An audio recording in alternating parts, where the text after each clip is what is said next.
Bonjour, bonsoir, j'espère que vous allez bien. Il est vrai que ces derniers temps, Manchester City, ils sont pas très bien. Ils sont dans une petite crise. Entre le 30 octobre et le 26 décembre dernier, ça a été 13 matchs pour une seule petite victoire. Mais Pep Guardiola n'a pas dit son dernier mot. Actuellement, Manchester City est sur le point de signer deux nouvelles recrues. On va en parler, on va voir si c'est une bonne idée ou pas. On va faire le point sur la situation de Manchester City des Citizens. Mais avant de commencer, évidemment, merci à tous ceux qui prendront le temps de liker, de commenter. Vous savez, c'est super important pour le référencement, pour le développement de la chaîne. Donc merci à vous. Et c'est parti. Voyons voir ce qui se passe du côté bleu de Manchester. Alors ces dernières semaines, on est pas mal revenu sur le pourquoi du comment Manchester City ne va pas bien. On a notamment cité l'absence de Rodri qui s'est pété dans ce match face à Arsenal en début de saison. Il y a aussi pas mal d'autres blessures qui se sont rajoutées à ça, Ruben Dias, John Stones, un tel. Bon, ils n'ont pas eu de chance. Guardiola a dû un peu bidouiller, un peu bricoler pour s'en sortir. On rajoute à ça que les joueurs n'étaient pas forcément au niveau, à commencer par ce bon vieux golem, Erling Haaland, qui devant le but, en temps normal, il faisait peur. Là, c'était son niveau qui faisait peur. C'est peut-être son père qui jouait, on ne sait pas. Mais bon, là, ces derniers temps, ça va un peu mieux pour lui. Sur les deux derniers matchs, il a marqué 3 buts. C'est déjà pas mal, faut commencer quelque part. Mais en tout cas, ça, plus ça, plus ça, on se rend compte qu'il y a quand même pas mal de problèmes qui ressortent dans cette équipe, pas mal de lacunes, à commencer par la base, la défense. Bon, le nombre de fois, pour ceux qui regardent les matchs, le nombre de fois où tu donnes des ballons, tu perds des ballons très bêtement. Gvardiol, dès la 20e seconde du match, il perd un ballon. T'as, je crois que c'était dans le match face à Leicester, Jamie Vardy qui part en 1 contre 1, ou je sais plus, mais ça arrivait déjà plusieurs fois où tu perds des ballons, où tu te fais aussi prendre en contre-attaque.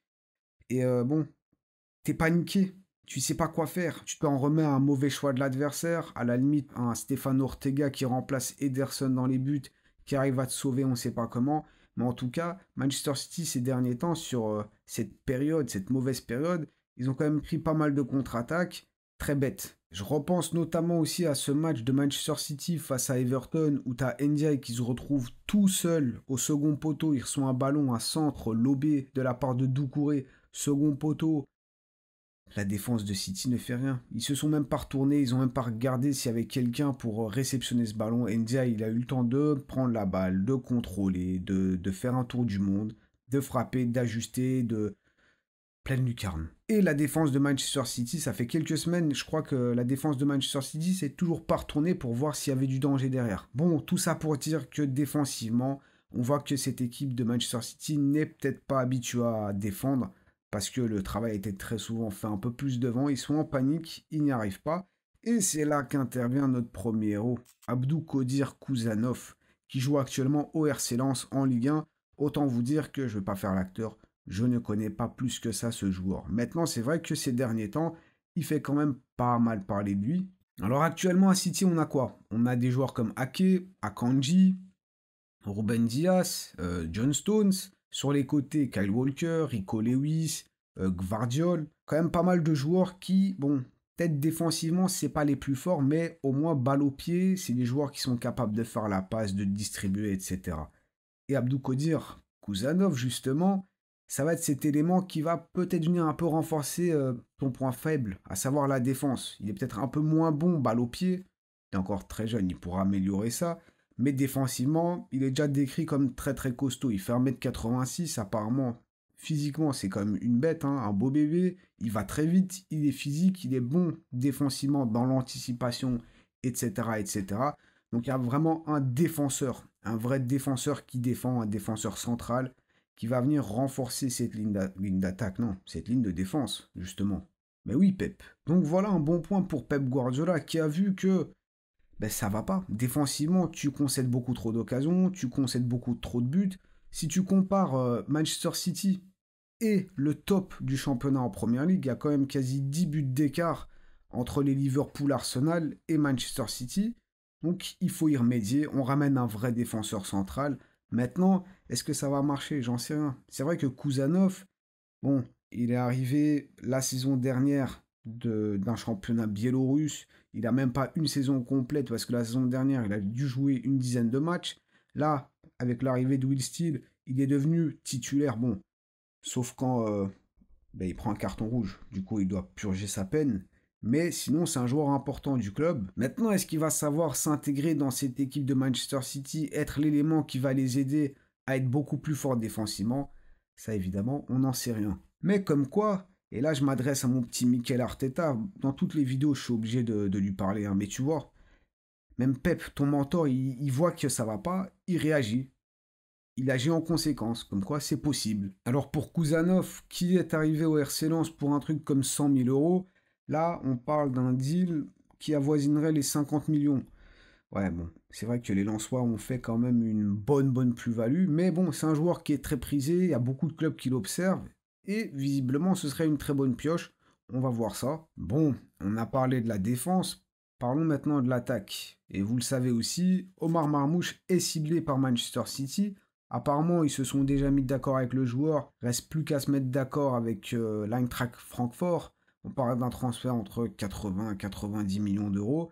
Et l'Eintracht Francfort est pas forcément... bon, ils sont pas pressés de vendre. Donc, va falloir un peu négocier avec le club. Mais en tout cas, bon, ça a l'air quand même d'être très proche d'être fait. Et là encore, Pep qui a observé que devant aussi avait un problème. Au-delà de la finition peut-être.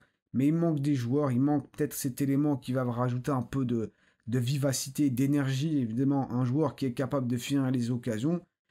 Et Omar Marmouche, ouais, il fait beaucoup parler de lui ces derniers temps, hein. Et pourquoi est-ce qu'il faut autant parler de lui? Eh bien, tout simplement, 25 matchs, 19 buts, 12 passes décisives. Alors oui, c'est vrai, il joue en Bundesliga. Il y en a eu des joueurs qui ont scoré en Bundesliga et après, ça n'a pas trop marché ailleurs. Mais bon, dans l'état actuel des choses, faut bien essayer. Est-ce que Marmouche, ça va marcher? Encore une fois, on n'en sait rien, c'est comme Kouzanov. Mais quand ça va pas, faut essayer d'apporter des solutions. Et ces deux joueurs, évidemment, ça peut être des solutions.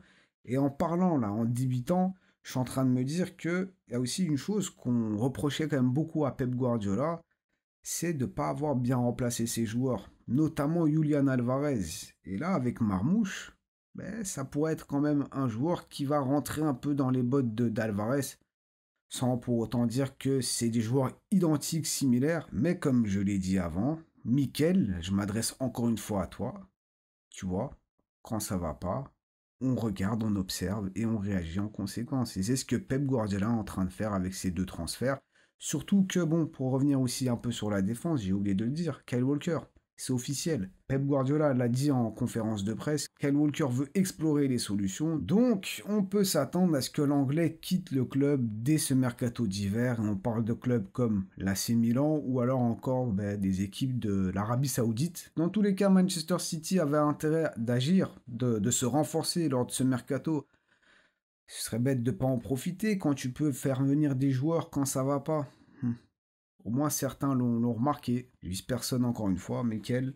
Après, ça ne règle pas ce petit très gros problème du poste de numéro 6, le remplaçant pour Rodri. Alors on parlait de Zubimendi, on parlait de Bruno Guimaraes de Newcastle, mais ça paraît d'être des transferts qui sont relativement compliqués à faire lors de ce mercato hivernal. Est-ce qu'ils vont faire venir quelqu'un d'autre, en plus de Marmouche, de Kouzanov, qui sont des transferts très proches d'être faits? On verra bien, on va suivre ça, mais c'est sûr que bon, il manque cette tranquillité, il manque cette maîtrise au milieu de terrain. Ils ont essayé de faire jouer Gundogan, de faire jouer Kovacic à ce poste-là, un peu plus bas. Mais bon, on voit que c'est des joueurs qui sont quand même beaucoup plus à l'aise offensivement, beaucoup plus à l'aise plus haut sur le terrain. Donc, est-ce que Manchester City n'a pas dit son dernier mot? Est-ce qu'ils vont encore dire quelque chose, faire des transactions lors de ce mercato hivernal? On va voir. En tout cas, il n'y a encore rien d'officiel. Ils ont encore ces deux joueurs à faire venir. Et je pense que, on le pense tous, hein, mais ça risque d'être de très gros renforts. Évidemment, on se voit dans les commentaires. N'hésitez pas à partager votre avis sur ces deux transferts. Est-ce que vous pensez que ce sont des bonnes idées? Est-ce que ça va réellement renforcer cette équipe de Manchester City? Qu'est-ce que vous feriez d'autre à la place de Pep Guardiola? Et moi, je vous remercie évidemment d'avoir été là. J'espère que vous avez passé un bon moment. Je vous souhaite évidemment une très bonne soirée, une très bonne journée. Prenez soin de vous et de vos proches. N'oubliez pas le petit triplé, like, commentaire et abonnez-vous si ce n'est pas encore fait. Et nous, on se voit très vite. À la prochaine.